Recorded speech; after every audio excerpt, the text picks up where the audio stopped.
I never thought I'd be sitting in a lawyer's office at 23 signing my life away to a man I barely knew.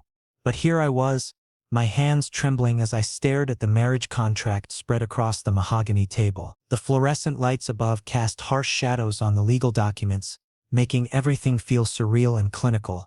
Last week's headline still burned in my memory like a brand: tech billionaire Richard Cross caught in scandal with mysterious male model. The problem was, that model wasn't me. It was my twin brother who had vanished the night before their supposed fake relationship arrangement, leaving nothing but a hastily scrawled note and debt collectors hammering at our family's door.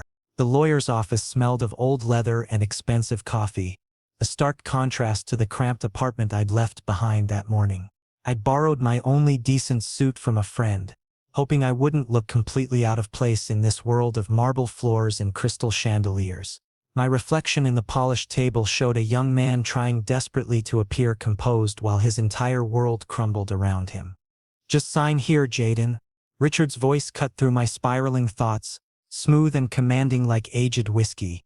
I looked up to find his steel-gray eyes studying me with an intensity that made my breath catch. Even stressed and facing a potential PR disaster, he looked like he'd stepped straight out of a magazine, sharp jawline that could cut glass, perfectly styled dark hair without a strand out of place, and that intimidating aura that made every person in the city either want him or want to be him. His charcoal suit probably cost more than my family's rent for 6 months. But I wasn't here to admire him or get swept up in some ridiculous fantasy. I was here because my family was drowning in debt, medical bills from my father's heart surgery, my mother's struggle to keep our small bakery afloat, and my brother's gambling debts that had finally caught up with all of us. Somehow, in the twisted logic of desperate circumstances, I'd become the solution to both our problems. The pen felt impossibly heavy in my hand, like it weighed as much as the decision I was about to make. "This is just business, right?" I whispered, hating how small and uncertain my voice sounded in the grand office. The question hung in the air between us, loaded with implications I wasn't sure I was ready to face. His cologne distracted me, something expensive with notes of cedar and rain, impossibly intoxicating in a way that made my head spin. My heart beat faster, and I tried to ignore the flutter of attraction that had no place in this transaction. This wasn't about desire or romance. This was about survival, pure business, he confirmed, but something flickered across his expression too quickly for me to interpret. Was it disappointment? Relief? I couldn't tell.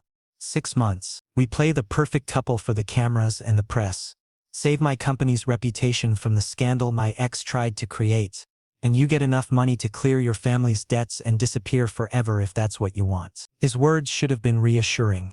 A clear, simple arrangement with defined boundaries and expectations. Instead, they felt like ice settling in my chest, cold and final.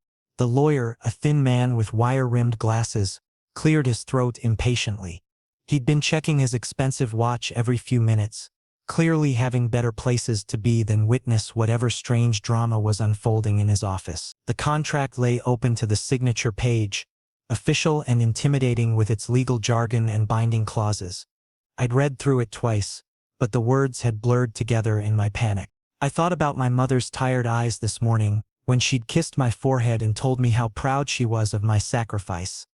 Sacrifice, as if I was some noble hero instead of a desperate young man with no other options. I thought about the threatening letters from loan sharks, the way my father tried to hide his pain medication costs, the foreclosure notice that had arrived yesterday.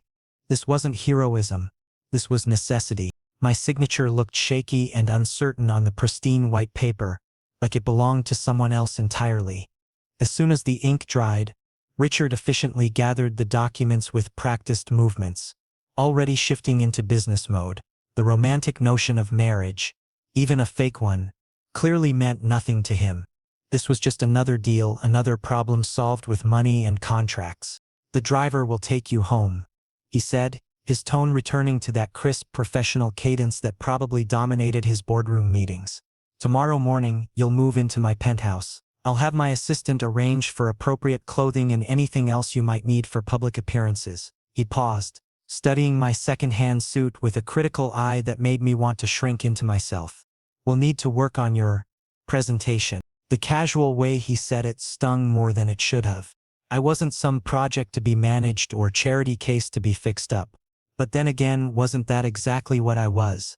His businesslike tone snapped me back to reality with brutal efficiency. This was just a transaction. Nothing more. I was a temporary solution to his problem. A placeholder he could mold into whatever image would best serve his needs. What should I tell people? I asked, standing on unsteady legs. The room felt like it was spinning slightly, whether from stress or the magnitude of what I'd just agreed to. That we've been secretly dating for months and finally decided to go public. He replied without hesitation, like he'd already rehearsed this conversation. My PR team will handle the details and coach you on the story. Just try not to say anything to anyone until then.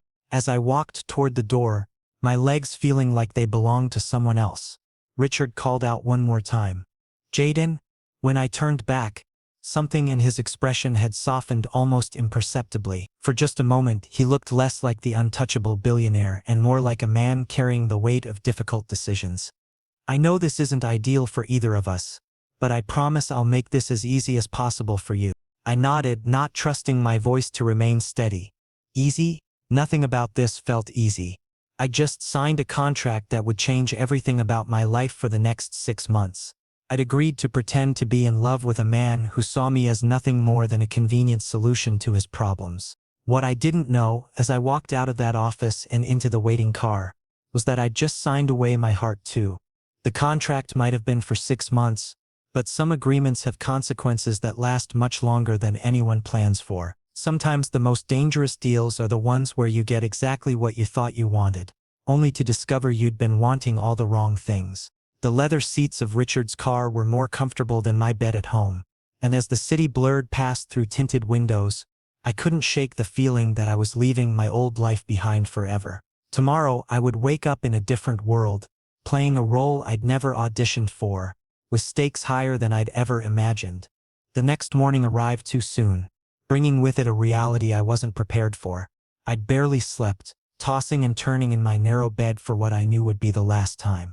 My small duffel bag sat packed by the door, a pathetic collection of second-hand clothes and personal items that suddenly felt inadequate for the new life I was about to step into. When the sleek black car arrived to pick me up, I felt like I was being transported to another planet entirely. The ride to Richard's building was silent except for the quiet hum of expensive machinery and the distant sounds of the city waking up around us. I pressed my forehead against the cool window and watched familiar neighborhoods give way to the gleaming towers of the financial district. Each mile felt like crossing another bridge I'd never be able to return to. When I arrived at Richard's penthouse building, the lobby alone was more impressive than any place I'd ever lived. Marble floors polished to a mirror shine reflected crystal chandeliers that probably cost more than my family's annual income. The doorman nodded respectfully as I passed, and I wondered if he already knew about the arrangement or if he simply treated everyone with such professional courtesy. Standing in front of the elevator bank, I stared at the buttons for what felt like an eternity. 47 floors. I'd never been higher than the 5th floor of any building in my life. My finger hesitated over the button as doubt crashed over me in waves. What was I doing here? What had I gotten myself into? The elevator ride felt endless, my ears popping as we climbed higher and higher above the city I'd always called home. When the doors finally opened directly into Richard's penthouse, I stepped into a world that belonged in magazines, not in my reality. The space was breathtaking and intimidating in equal measure. Floor-to-ceiling windows offered a panoramic view of the city sprawling below, making me feel like I was floating above the world. Everything was pristine, cold, and expensive, modern furniture in neutral tones, abstract art that probably had more zeros in its price tag than I wanted to imagine, and technology seamlessly integrated into every surface. It was beautiful, but it felt more like a museum than a home.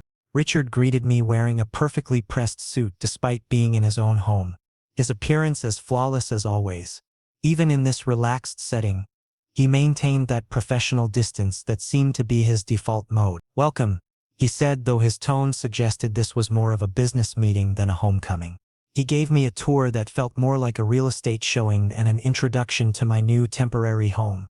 The kitchen was a masterpiece of stainless steel and marble that looked like it had never been used for actual cooking. The living room was spacious enough to host a small conference, with furniture arranged more for aesthetics than comfort. Everything was perfect, precisely placed, and completely impersonal. When we reached the guest room that would be mine for the next 6 months, I was struck by how large it was compared to the tiny bedroom I'd shared with my brother growing up. The bed was massive, covered in luxurious linens that probably cost more than my monthly food budget. There was a walk-in closet bigger than our family's bathroom and an ensuite that featured a shower with more settings than my family's television. "This is your space," Richard said, hands clasped behind his back as he maintained careful distance. "I want this arrangement to be as comfortable as possible for both of us. You have complete privacy here." His consideration should have been reassuring, but instead it emphasized the temporary nature of my presence here. I was a guest, not a resident, and certainly not a partner. Setting my small duffel bag on the pristine white comforter, I felt like a fraud. The bag looked pathetically out of place in the elegant room, a stark reminder of the vast difference between my world and his. Everything I owned could fit in that one bag, while his closet probably contained more clothes than I'd worn in my entire life. My phone buzzed with a text from my mother. "Beta, we're so proud of the sacrifice you're making for our family. We can never repay what you're doing for us." Reading her words, tears pricked my eyes. Sacrifice, there was that word again. If this was sacrifice, then why did my heart race every time Richard came close?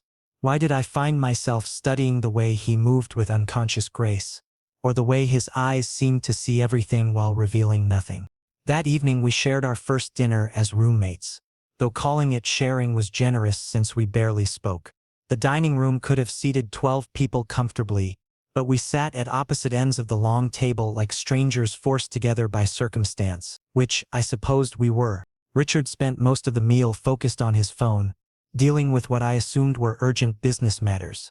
I tried to eat quietly, hyper-aware of every sound I made in the oppressive silence. The food was delicious, prepared by a chef whose skills far exceeded anything I'd ever tasted, but I could barely enjoy it with the tension thick enough to cut. Suddenly he set his phone aside and looked directly at me. "Tomorrow morning, we have a photographer coming," he announced as casually as if he were discussing the weather. "We need couple photos for the press announcement. The story is that we've been secretly dating for 6 months and have finally decided to go public with our relationship." His steel gray eyes met mine across the table, and I felt that familiar electric jolt. "You'll need to be comfortable with physical contact. Nothing inappropriate, but the photos need to look authentic." Authentic. The irony wasn't lost on me. Nothing about this was authentic, yet we'd be spending the next 6 months pretending it was the most real thing in the world. "What exactly does that mean?" I asked, my voice barely above a whisper. The thought of being photographed was terrifying enough without adding the complexity of fake intimacy. Holding hands, standing close, looking at each other like we're... He paused, seeming to search for the right words, "like we're in love." The way he said it, so clinical and detached, made something twist painfully in my chest. As if summoned by his words, he demonstrated by reaching across the table. When his hand accidentally brushed mine while reaching for the salt, an electric current shot through my entire body. The simple touch lasted barely a second, but it left my skin tingling and my heart racing. If I reacted this strongly to an accidental touch, how was I supposed to handle deliberate intimacy for the cameras? "Are you okay with that?" he asked, and for the first time since I'd met him, his voice carried a note of genuine concern rather than business efficiency. "I'll manage," I replied, though I wasn't sure I believed it myself. That night, lying in the enormous bed that felt more like a luxury hotel than a home, I stared at the ceiling and wondered what I'd gotten myself into. Through the floor-to-ceiling windows, the city sparkled below like a carpet of stars, beautiful and distant and cold, just like the man sleeping somewhere down the hall, the man I'd agreed to pretend to love, not knowing that the pretending might become the most dangerous part of all. The sheets smelled like expensive detergent and nothing else. No warmth, no personality, no sense that anyone had ever truly lived here. As I finally drifted off to sleep, I couldn't shake the feeling that I was losing myself in this pristine, perfect world, where everything looked beautiful but nothing felt real. I woke up before dawn, anxiety churning in my stomach like a living thing. Today was the day we'd create the fiction that would define the next 6 months of my life. The photographer would arrive soon to capture images that would convince the world Richard and I were madly in love. While the truth was we were barely acquaintances bound together by a contract and mutual desperation. Standing in the enormous shower, I let the hot water cascade over my shoulders while trying to calm my racing thoughts. How was I supposed to look convincingly in love with someone who saw me as nothing more than a business solution? I'd never been in love, not real love anyway, so how could I fake something I'd never experienced? When I emerged from my room, I found Richard already in the kitchen, looking effortlessly perfect despite the early hour. He traded his usual business suit for dark jeans and a crisp white button-down that somehow made him look more approachable while still maintaining that untouchable aura. His hair was perfectly styled, and I wondered if he ever had bad hair days or if even that was managed by some expensive professional. "Good morning," he said, handing me a cup of coffee that smelled like it cost more per pound than I used to spend on groceries in a week. "The photographer will be here in an hour. Before he arrives, we need to go over our story." He'd prepared like this was a business presentation, which I supposed it was. Sitting at the kitchen island, he walked me through our fictional relationship with the same attention to detail he probably brought to million-dollar deals. We'd supposedly met at a charity gala where I'd been working as a server, close enough to the truth to be believable, far enough to protect my actual identity. He'd been immediately smitten. I'd been playing hard to get, and we'd been secretly dating ever since. "The key," he explained while adjusting my shirt collar, his fingers brushing against my neck in a way that sent shivers down my spine, "is to remember we've been together for 6 months. We know each other's habits, preferences, the little details that make a relationship real." His touch was gentle, almost tender, and I found myself leaning into it before catching myself. But I could barely concentrate on his words, because every casual touch, straightening my collar, fixing my hair, adjusting my posture, sent electricity racing through my system. If I was reacting this strongly to his coaching, how would I survive actual intimate poses for the camera? When the photographer arrived with his assistant and enough equipment to stock a small studio, I felt my anxiety spike to new heights. David, the photographer, was effusive and energetic, treating this like any other high-profile shoot. He had no idea he was documenting an elaborate lie. "Oh, you two are gorgeous together," he gushed while setting up his lights. "The chemistry is absolutely electric. This is going to be stunning." Chemistry. If only he knew that what he was seeing was my desperate attempt not to melt every time Richard came within 3 feet of me. The first poses were simple. Standing together, Richard's arm around my waist, both of us smiling at the camera. But even these basic shots felt overwhelming. Richard's hand rested on the small of my back, warm and steady, and his cologne enveloped me in that familiar cedar and rain scent that was becoming dangerously addictive. I tried to focus on the camera, on the role I was playing, on anything except the way my body seemed to come alive under his touch. "Closer," David called out enthusiastically. "You're supposed to be in love, not meeting for the first time." Richard pulled me against his side, my body pressing along the length of his. Through the thin fabric of our shirts, I could feel the solid warmth of his chest, the steady rhythm of his breathing. My own breath became shallow and uneven as I struggled to maintain some semblance of composure. "Relax," he whispered in my ear, his breath tickling my skin and raising goosebumps along my arms. "It's just acting, remember." But the way his voice dropped to that intimate register, the way his lips barely brushed my ear as he spoke, felt like anything but acting. The poses became progressively more intimate. David had us facing each other, Richard's hands on my waist, mine resting against his chest. Through the fabric of his shirt, I could feel his heartbeat, strong and steady and somehow reassuring. When David instructed Richard to cup my face with his hands, I thought I might actually stop breathing. His touch was gentle, almost reverent, as his thumbs brushed lightly across my cheekbones. His steel-gray eyes were fixed on mine with an intensity that made the rest of the world fade away. For a moment, I forgot about the cameras, the lights, the elaborate fiction we were constructing. All I could see was Richard looking at me like I was something precious and unexpected. "Perfect?" David's voice seemed to come from very far away. "The way you look at each other is absolutely magical. Whatever you're feeling, keep doing it." What was I feeling? My heart was racing. My skin was on fire everywhere he touched me. and I was having trouble remembering that this was all pretend. The way he was looking at me with something that looked almost like wonder couldn't possibly be acting. Could it? Now let's try some candid shots, David suggested. Just move around naturally, interact like you normally would. Naturally. Nothing about this felt natural, yet somehow we fell into an easy rhythm.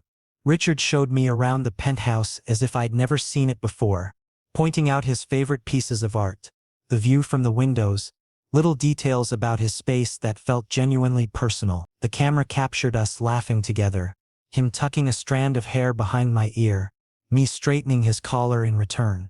When David had us sit on the couch together, Richard's arm draped casually around my shoulders, I found myself relaxing against him. His body was warm and solid, and despite everything logical telling me this was just performance, I felt safe there, protected, like maybe for just a moment, I could pretend this was real. That's a wrap, David announced after what felt like hours, but had probably only been 90 minutes. These are going to be absolutely stunning. You two have something really special. As the photographer and his assistant packed up their equipment, I stepped away from Richard, immediately missing the warmth of his presence. The spell that had somehow woven itself around us during the shoot began to break, reality seeping back in around the edges. Richard thanked David professionally, walking him to the elevator with the same courtesy he'd shown me that first day in the lawyer's office. But when he returned, something had shifted in his expression. The easy intimacy we'd shared in front of the camera was gone, replaced by that familiar professional distance. Good work, he said. But his voice sounded strained. You were very convincing. Convincing. The word stung, because for me it hadn't felt like convincing at all. It had felt real in a way that terrified me. Later that evening, as I stood in the kitchen getting a glass of water, I found him there again, tie loosened and sleeves rolled up, looking more human and approachable than he had any right to. The coffee maker gurgled quietly in the background, and the city lights twinkled beyond the windows like fallen stars. Want some? He offered, gesturing to the coffee he was preparing. I nodded, not trusting my voice. When he handed me the mug, our fingers brushed, and this time he didn't pull away immediately. The touch lingered, electric and warm and full of unspoken questions. Jaden, he said softly, my name sounding different in his voice than it ever had before. This is harder than I thought it would be. What's harder? I asked, though I was afraid I already knew the answer. Pretending that I don't. He stopped abruptly, his jaw tightening as he seemed to catch himself before saying something he might regret. Never mind. Good night. But as he walked away, I heard him pause outside my bedroom door, just for a moment, like he was fighting with himself about something. Then his footsteps continued down the hall, leaving me alone with my racing heart and the growing certainty that this arrangement was about to become much more complicated than either of us had planned. A week after our photos were published across every major news outlet, we had our first official public appearance. The charity gala for Richard's company was being held at the city's most exclusive hotel, and I found myself standing in front of the mirror in a designer tuxedo that probably cost more than my family's monthly income. Richard had it specially tailored for me, ensuring every line fit perfectly across my shoulders and chest. For the first time since this arrangement began, I actually looked like I belonged in his world. You look perfect, Richard said from behind me, adjusting his own bow tie with practiced ease. His reflection appeared next to mine in the mirror, and we made a striking pair, him with his commanding presence, and me finally looking like I deserved to stand beside him. Remember, we've been together for 6 months.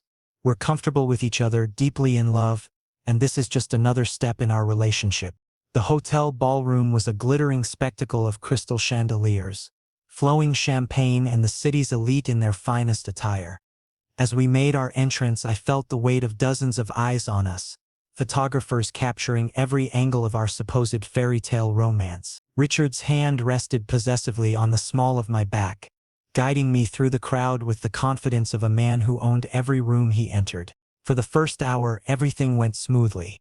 We mingled with business associates and society figures, Richard introducing me as his partner with pride that felt surprisingly genuine. I found myself relaxing into the role, laughing at the right moments, engaging in light conversation about art and travel topics Richard had coached me on during our preparation sessions. But then I saw him across the room, and Richard's entire body went rigid beside me.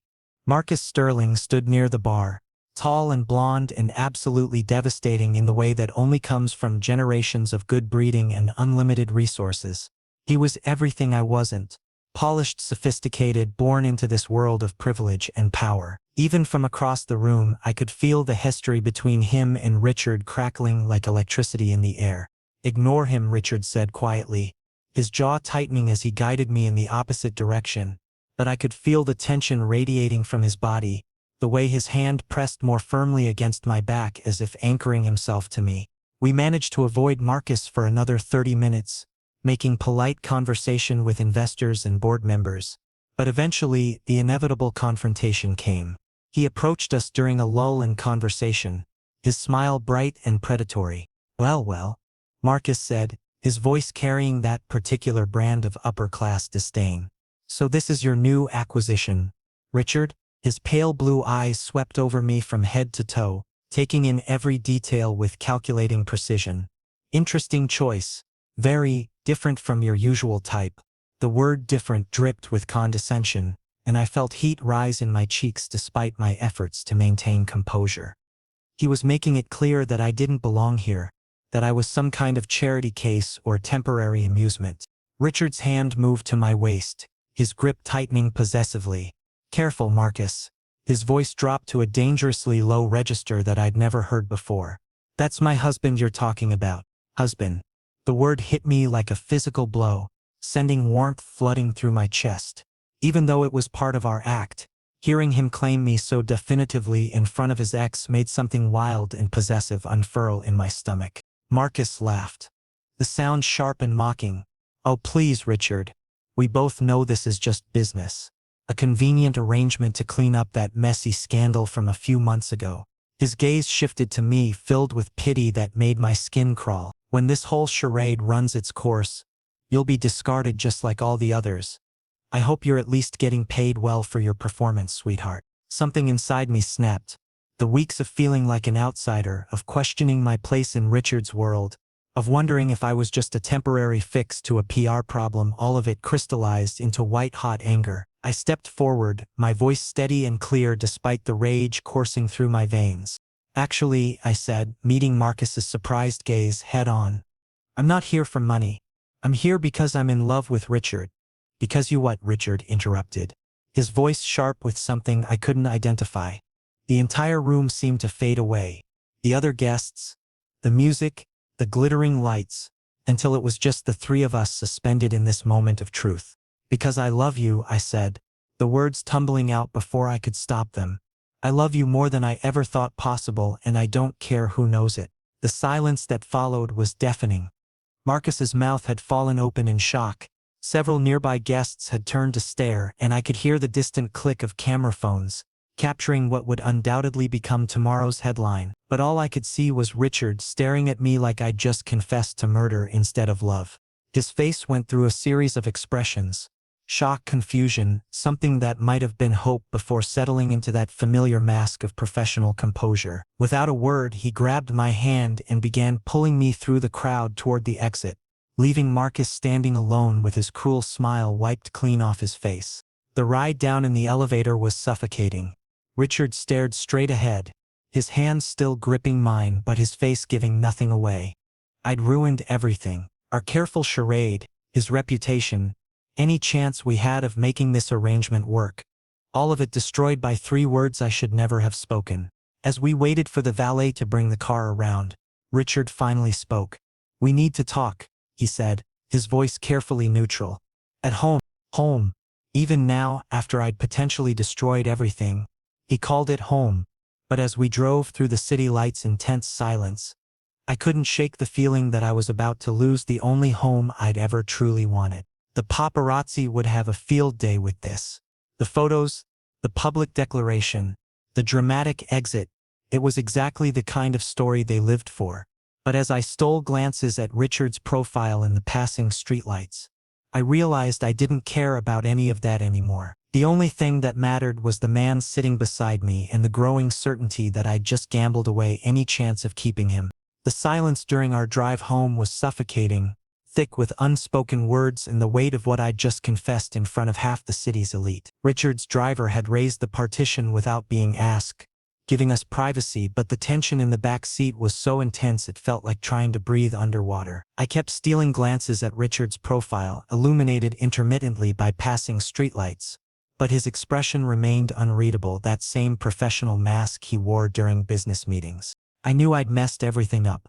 The careful arrangement we'd built, the precise public image we'd cultivated, the boundaries we'd established, all of it shattered by 3 words I hadn't meant to say. At least I hadn't meant to say them there in front of everyone, with cameras recording and his ex-boyfriend watching with vindictive satisfaction. When we finally reached the penthouse, Richard thanked the driver with his usual politeness and waited until the man had driven away before speaking. The elevator ride to the 47th floor felt endless, both of us staring at the floor numbers as they climbed higher, carrying us toward what I was certain would be the end of everything. Once inside the apartment, Richard methodically removed his bow tie and jacket, hanging them with the same precision he brought to everything else. Then he turned to face me, leaning against the closed door with his arms crossed, and I felt like a defendant awaiting judgment. "Why did you say that?" he asked, quietly, his voice carefully controlled but carrying an undercurrent of something I couldn't identify. "Why did you tell everyone that you love me?" My throat felt like sandpaper. "Because it's true," I whispered, the words barely audible in the vast space of his living room. "I know it's stupid. I know this is just a business arrangement and that in 6 months I'll be gone and you'll go back to your real life. But I can't help what I feel." I forced out a laugh that sounded more like a sob. I tried to keep it professional, tried to remember that this was just a job, but somewhere along the way I started forgetting that it wasn't real. And tonight, when Marcus was standing there acting like I was nothing, like I was just some temporary convenience, I shook my head, feeling tears prick at my eyes. I couldn't let him think that. I couldn't let anyone think that what I feel for you is fake. Richard moved closer, and instinctively I backed away until my shoulders hit the wall. He followed, not stopping until he was close enough that I could see the flecks of silver in his gray eyes, could smell that familiar cologne that had become synonymous with safety and desire and home. "Jaden," he said, my name falling from his lips, like a prayer. His hands came up to rest on my shoulders, warm and steady and achingly gentle. "You don't understand." What don't I understand? The tears I'd been holding back finally spilled over, tracking hot paths down my cheeks. "That you can never love someone like me? That I'm just a convenient replacement for my brother? Someone disposable enough to use and discard when you're done?" "No." The word exploded from him with such force that I flinched. "You don't understand that I've been fighting this from the very beginning. You don't understand that every night I stand outside your bedroom door, wanting to knock, wanting to tell you how I feel but knowing I have no right. You don't understand that when that photographer touched you during our shoot, I wanted to break his hands." My heart stopped beating for a moment. "What are you saying?" "I'm saying that I've been in love with you since the day you walked into that lawyer's office and signed your name next to mine," he continued, his voice breaking slightly. "I'm saying that this arrangement has been torture because every smile, every touch, every moment of supposed intimacy has been real for me while I thought it was just acting for you." His hands moved to cup my face, thumbs brushing away my tears with infinite tenderness. "I'm saying that I've been using you, taking advantage of your desperate situation to keep you close, and I hate myself for it. But I also can't bear the thought of letting you go." The confession hit me like a tidal wave, washing away every doubt and fear I'd carried since this arrangement began. "You love me," I whispered, hardly daring to believe it. "Desperately," he admitted, his forehead dropping to rest against mine. "Completely. So much that it terrifies me because I know that when this 6 months is over, you'll realize you deserve better than a man who blackmailed you into marriage." I reached up to cover his hands with mine, pressing them more firmly against my face. "Richard, I'm not going anywhere. I don't care about the contract or the arrangement or any of it. I just care about you. But the money, your family's debts, will get paid because you're a good man who keeps his promises," I interrupted. "But I'm not staying for the money. I'm staying because somewhere in this beautiful, cold apartment, I found my home. Not in the penthouse or the expensive furniture or the designer clothes. In you." For a moment we just stood there, breathing the same air, sharing the same space, finally free of the pretense that had defined our relationship. The weight of our mutual confession hung between us, transforming everything that had come before and everything that would come after. "I don't know how to do this," he admitted quietly. "I don't know how to be real instead of performing. I've been pretending for so long that I'm not sure I remember how to just be myself." "Then we'll figure it out together," I said, meaning every word. "No more contracts, no more timelines, no more pretending. Just us, figuring out what real looks like." His smile was like sunrise after the longest night, transforming his entire face and making him look years younger. "Just us," he repeated, and when he kissed me this time, it wasn't for cameras or appearances or anyone else's benefit. It was just for us, real and desperate and perfect in its honesty. Everything changed after that night. Not just between Richard and me, but in the very fabric of reality itself. When we woke up the next morning together in his bed, sunlight streaming through those floor-to-ceiling windows, it felt like we'd crossed some invisible threshold into a completely different world. The same penthouse, the same city sprawling below us, but everything transformed by the simple truth that we loved each other. I woke up first, disoriented for a moment by the unfamiliar surroundings. Richard's bedroom was even more luxurious than the guest room I'd been using. All dark wood and rich fabrics, but what struck me most was how lived in it felt compared to the rest of the apartment. Books stacked on the nightstand, a coffee mug from yesterday morning, clothes draped over the chair by the window, small signs of the real man behind the polished public image. Richard was still asleep beside me, one arm thrown across my waist in a gesture of unconscious possession that made my heart skip. In sleep, all the sharp edges of his professional demeanor had softened, leaving behind someone who looked younger, more vulnerable, achingly beautiful in the golden morning light. When he finally stirred, his eyes opening slowly to focus on my face, his smile was like nothing I'd ever seen before, soft and genuine and completely unguarded. "Good morning, husband," he murmured, his voice rough with sleep as he pulled me closer against his chest. "Contract husband," I teased, but there was no bite to it now, just affection and the giddy joy of waking up next to someone who actually wanted me there. "Actually," he said, reaching for his phone on the nightstand, "about that." His expression grew more serious as he showed me the screen. "I called my lawyer last night after you fell asleep. We can make this real, a genuine marriage with all the legal protections and rights that come with it. No more pretending, no more time limits. Just us for as long as we both want it." The implications of what he was offering hit me like a freight train. Not just the marriage itself, but everything it represented: commitment, permanence, a future together that extended far beyond the 6-month expiration date of our original contract. Tears sprang to my eyes, but this time they were tears of joy rather than fear or frustration. "Yes," I whispered, my voice thick with emotion. "Yes, I want that. I want all of it." The next few weeks passed in a blur of happiness and adjustment. We had to navigate the media attention from the gala. My public declaration of love had indeed made headlines, but rather than the scandal we'd feared, most outlets treated it as a romantic fairy tale. The billionaire and his secret love, finally going public with their relationship. If only they knew how close to the truth that really was. More importantly, we had to learn how to be real with each other. The transition from fake relationship to genuine partnership wasn't always smooth. We'd gotten so used to performing our affection that sometimes it was hard to distinguish between what was genuine and what was habit. But gradually we found our rhythm. Richard showed me sides of himself I'd never seen during our arrangement. His dry sense of humor when he wasn't trying to be impressive. His fierce protectiveness when paparazzi got too aggressive. His surprising vulnerability when he talked about his fears of not being good enough for me. In return, I let him see past my grateful exterior to the man underneath, complete with my own insecurities and dreams and the growing confidence that came from being truly loved. 3 months later, we stood in the same lawyer's office where our journey had begun. But this time we were signing very different papers. Our real marriage certificate was simple, elegant, official. Nothing like the cold business contract that had brought us together. Richard's hand was steady as he signed his name, but I caught the slight smile that played at the corners of his mouth. "No regrets?" I asked as we left the building, legally married for the second time but in love for the first. "Only that it took us so long to get here," he replied, lifting our joined hands to press a kiss to my wedding ring, a simple platinum band that matched his own. The media had a field day when we announced our renewed vows and commitment ceremony, presenting it as a romantic gesture rather than the legal formality it actually was. But for once I didn't care what the headlines said or what story they chose to tell. The only story that mattered was ours. And it was finally true.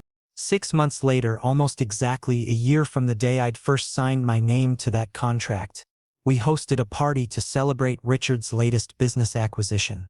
The same glittering crowd, the same expensive venue, but everything different because we were different. Marcus was there, of course. He was still part of the same social circle, still handsome and charming and completely irrelevant to my life. When he approached us during the cocktail hour, I felt Richard tense slightly beside me, an old reflex that we both recognized and dismissed. "Congratulations," Marcus said, and to his credit he seemed sincere. "You two look happy." "We are," Richard replied simply, his arm settling around my waist with casual affection rather than possessive protection. As Marcus walked away, I turned to my husband, my real husband, chosen and cherished and completely mine. "Ready for forever?" I asked, echoing the question he posed on our first real wedding night. "With you?